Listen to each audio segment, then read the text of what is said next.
दोस्तों, welcome to agree ज्ञान मंच। आज हम प्रैक्टिस सेट नंबर 2 करने जा रहे हैं और इसमें 58 क्वेश्चन से शुरू करेंगे। पहले हमने 57 क्वेश्चन इसमें कर चुके हैं। अधिकतम तापमापी की क्षमता होती है। अधिकतम तापमापी की क्षमता कितनी होती है? -40 डिग्री सेल्सियस से +55 डिग्री सेल्सियस तक होती है अधिक तापमापी की क्षमता। अल्ट्रा वायलेट किरणों का औसतन मान कितना होता है? तो अल्ट्रा वायलेट किरणों का औसतन मान 10 नैनोमीटर से 400 नैनोमीटर तक होता है।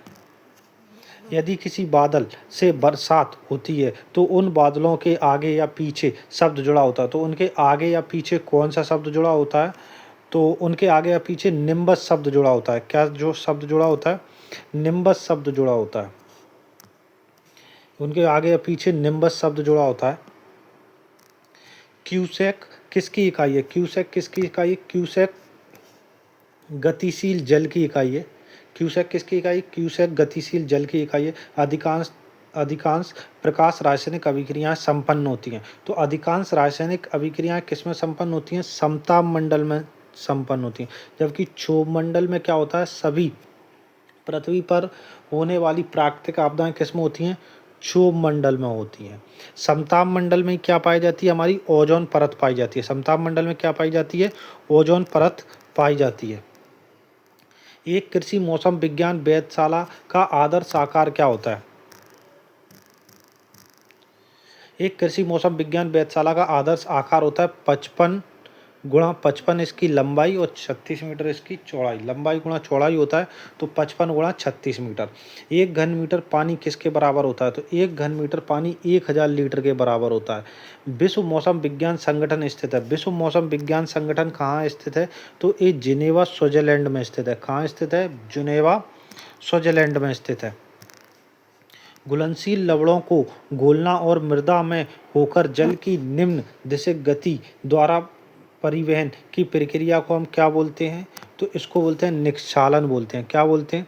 घुलनशील लवणों को, जो मतलब पानी में लवण घुल जाते हैं और उनका मिट्टी के नीचे चला जाना, क्या होता है? निक्षालन बोलते हैं। निम्नलिखित में से कौन सी उथली जड़ वाली फसल है? तो उथली जड़ वाली फसल कौन सी है? रिजका। इसमें उथली जड़ वाली फसल कौन सी आ जाती है? रिजका आ जाती है। फसलों की जल तथा सिंचाई मांग में सही संबंध है। फसलों की जल तथा सिंचाई मांग में सही संबंध कौन सा है? तो इसका हो जाएगा जल मांग बराबर सिंचाई मांग प्लस प्रभावी वर्षा प्लस मृदा में उपस्थित नमी। ये क्या है? फसल सिंचाई की जल मांग का सही संबंध है। टेंसियोमीटर निम्न में से कौन सा विभव मापता है? टेंसियोमीटर क्या मापता है? टेंसियोमीटर मैट्रिक मापता है। क्या मापता है? मैट्रिक। टेंसियोमीटर क्या मापता है? मैट्रिक। प्रति वर्ष भारत में वर्षण द्वारा प्राप्त जल की मात्रा कितनी है? प्रति वर्ष भारत में वर्षण यानी वर्षा द्वारा प्राप्त जल की मात्रा कितने जल प्राप्त होता है? तो 400 घन किलोमीटर। भारत में औसतन वार्षिक वर्षा कितनी होती है? 1200 मिलीमीटर या 4000 BCM या 400 मिलियन हेक्टेयर मीटर होती है। एक बार जल कॉलम ऊंचाई के समतुल्य है तो इसका क्या हो जाएगा? 1023 सेंटीमीटर। एक बार जल कॉलम ऊंचाई के समतुल्य है तो 1023। समुद्र तल से हवा का दाब बार या एटमॉस्फेयर में व्यक्त करते हैं। एक बार 1023 सेंटीमीटर वाटर कॉलम एक एटमॉस्फेयर 1036 सेंटीमीटर जल कॉलम होता है। हम लोग आगे चलते हैं। फसल जल उपयोग दक्षता की गणना का सही सूत्र क्या है? तो इसका सही सूत्र हो जाएगा उपज बटे बाष्पोत्सर्जन। क्या हो जाएगा? उपज बटे बाष्पोत्सर्जन। प्रेशर मेम्ब्रेन यंत्र निम्न में से कौन सा विभव मापता है? तो एक कौन क्या मापता है? मैट्रिक विभव मापता है। क्या मापता है? मैट्रिक विभव। आलू की वास्तविक क्रांतिक वृद्धि अवस्था कौन सी है? क्रांतिक अवस्था कंद बनते समय आलू की सर्वाधिक क्रांतिक अवस्था है। क्षेत्र धारिता पर मृदा पीएच नहीं है, ये पीएफ का मान कितना होता है? तो इसका मान होता है 2.54 पीएफ। समान प्रकृति के अणुओं के बीच लगने वाला बल क्या होता है? समान अणुओं के बीच लगने वाला बल होता है संयोजक, जबकि असमान अणुओं के बीच लगने वाला कौन सा होता है? असंयोजक। जबकि समान अणुओं के संयोजक। भूमिगत पान की गहराई नापने वाले उपकरण का नाम, तो भूमिगत पानी, ये पान शायद गलत लिखा है, पानी होगा। पानी की गहराई नापने वाले उपकरण का नाम, तो ये हो जाएगा पीजोमीटर। क्या बोलते हैं इसको? पीजोमीटर। ओडोमीटर से क्या नापते हैं? स्पीड मापते हैं। ओडोमीटर से क्या मापा जाता है? स्पीड। जबकि भूमिगत जल को किससे? पीजोमीटर से मापा जाता है। एक घन मीटर लीटर के बराबर होता है। एक घन मीटर किसके? 1000 लीटर के बराबर होता है। पानी के खुले प्रवाह को मापने हेतु आंशांकन विधि है। कौन सी आंशांकन विधि है? तो पार्सल फ्लूम। क्या बोलते हैं? Parcel flume. निम्न में से द्विबीजपत्री खरपतवार है, तो द्विबीजपत्री कौन सा है? एमरैंथस ब्रिडिस, ये द्विबीजपत्री खरपतवार है। निम्नलिखित में से कौन सा सर्दी के मौसम का खरपतवार है? तो सर्दी के मौसम का ये सभी खरपतवार क्या है? सर्दी के मौसम के खरपतवार। अंकुरण पूर्व शाकनाशी का प्रयोग सामान्यतः किया जाता है। अंकुरण पूर्व शाकनाशी का प्रयोग किया जाता है फसल एवं खरपतवार के अंकुरण से पूर्व। फसल एवं खरपतवार के अंकुरण से पूर्व करते हैं अंकुरण पूर्व शाकनाशी का प्रयोग। धान, मछली एवं मुर्गी अवयवों को सम्मिलित करना वाला समन्वित खेती प्रणाली IFS मॉडल है। तो जल प्लावन स्थिति में क्या होता है? जल प्लावन स्थिति में हमारे देश में कौन सी फसल प्रणाली के अंतर्गत अधिकतम क्षेत्रफल है? तो हमारे देश में कौन सी फसल प्रणाली के अधिकतम क्षेत्र? तो धान और गेहूँ। धान और गेहूँ क्या होता है? अधिकतम फसल प्रणाली। एजोला को साधारणतः उपयोग में लेते हैं, तो एजोला को किसमें? निचली भूमि में। निचली भूमि जिसमें पानी की मात्रा क्या होती है? अधिक होती है, जिसमें पौधे का क्या किया जाता है? रोपण किया जाता है। बाजरा, गेहूं और मूंग एक उदाहरण है, एक फसल पद्धति का उदाहरण है। बाजरा, गेहूं और मूंग किसका है? फसल पद्धति का उदाहरण है। राइजोबियम मेलिलोटस किस फसल के संवर्धन के लिए उपयोग किया जाता है? तो राइजोबियम मेलिलोटस किसके लिए उपयोग किया जाता है? अल्फा अल्फा, इसको रिजका भी बोलते हैं। अल्फा अल्फा को क्या बोलते हैं हम लोग? रिजका भी बोलते हैं। राइजोबियम मेलिलोटस का उपयोग कौन से कुल से आता है? लेगुमिनेसी कुल से। पश्चिमी राजस्थान की सबसे अधिक सूखा सहन करने वाली घास है। सबसे अधिक सूखा सहन करने वाली घास कौन सी है? लेसिर सिंडिकस। कौन सी है? लेसिर सिंडिकस। ये क्या है? सबसे अधिक सूखा सहन करने वाली घास है। निम्न में किस फसल अपशिष्ट का कार्बन नेत्रजन अनुपात चौड़ा है? किस फसल का? तो एक गेहूं का। कार्बन नेत्रजन अनुपात किसका? गेहूं का। ज़्यादातर हरी खाद फसलें किस कुल से संबंधित है? हरी खाद वाली फसलें किससे? लेग्यूमिनेसी कुल से संबंधित होती हैं, क्योंकि लेग्यूमिनेसी कुल की जड़ों की गांठों में क्या पाया जाता है? राइजोबियम पाया जाता है, जो क्या करता है? नाइट्रोजन, वायुमंडल से नाइट्रोजन का मृदा में स्थिरीकरण करता है। राजस्थान के शुष्क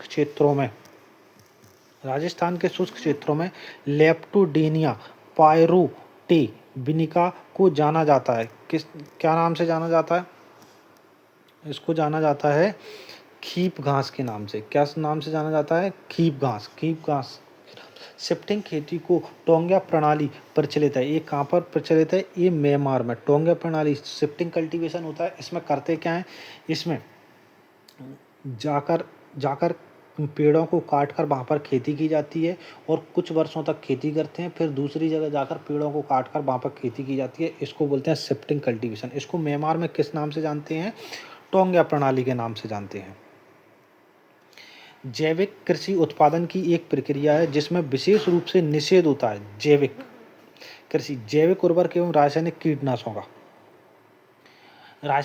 का उपयोग नहीं करते हैं। पूरी तरह से क्या होता है? ये निषेध होता है। वृद्धि नियमित हार्मोन, इनका भी उपयोग नहीं करते हैं। पशु भोजन, मिलावटी सामग्री, इनका, तो ये सभी उपयुक्त सभी क्या हो जाएगा? सही हो जाएगा। इंटीग्रेटेड फार्मिंग सिस्टम में खेती के साथ डेयरी, बायोगैस व सिल्वी कल्चर उपयुक्त है। कहाँ? शुष्क क्षेत्रों के लिए। कौन से क्षेत्रों के लिए? शुष्क क्षेत्रों के लिए। इमारती लकड़ी हेतु पेड़ लगाना और इनके नीचे फसल उगाने की प्रणाली क्या कहते हैं? तो इसको बोलते हैं एग्री सिल्वीकल्चर। इमारती लकड़ी हेतु पेड़ लगाना और उनके नीचे फसल उगाने की प्रणाली क्या हो जाती है? एग्री और सिल्वीकल्चर। एग्री हॉर्टिकल्चर क्या होता है? कृषि करना और फलों के क्या लगाना, फलों के पेड़ लगाना, इसको बोलते हैं हॉर्टिकल्चर। एग्री पेस्टोकल्चर क्या होता है, खेती करना और पशुओं को पालना।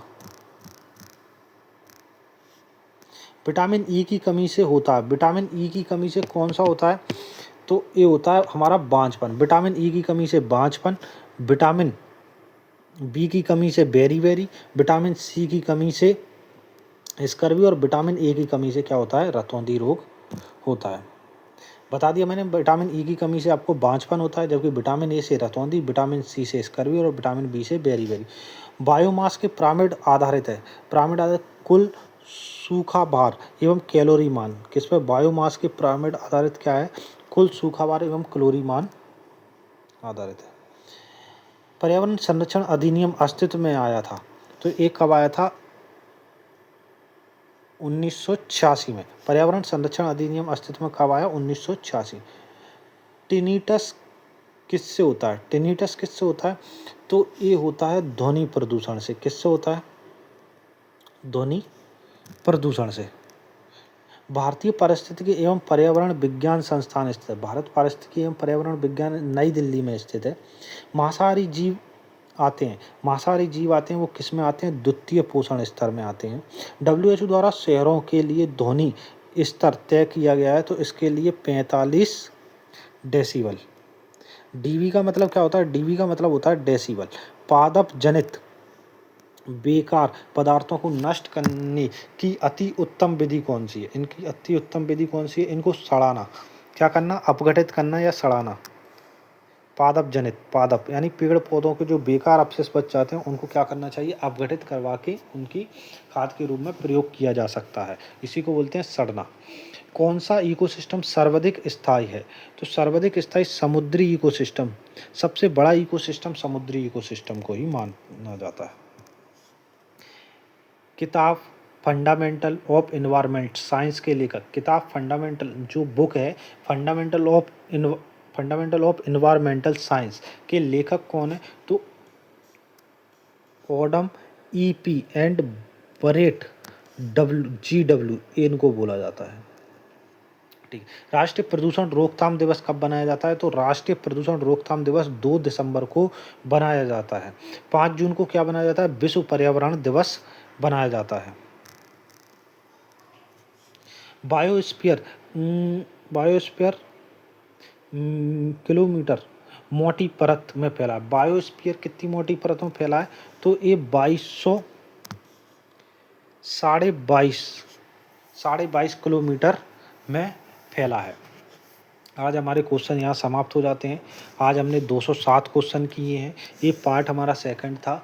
तीसरे पार्ट में हम 207 से आगे करेंगे। धन्यवाद दोस्तों, आपका बहुत बहुत धन्यवाद। हमारी वीडियो यदि आपको पसंद आई हो तो लाइक करें, सब्सक्राइब करें, और आपके यदि थोड़ा बहुत भी उपयोगी है तो हमसे जुड़े रहें। धन्यवाद।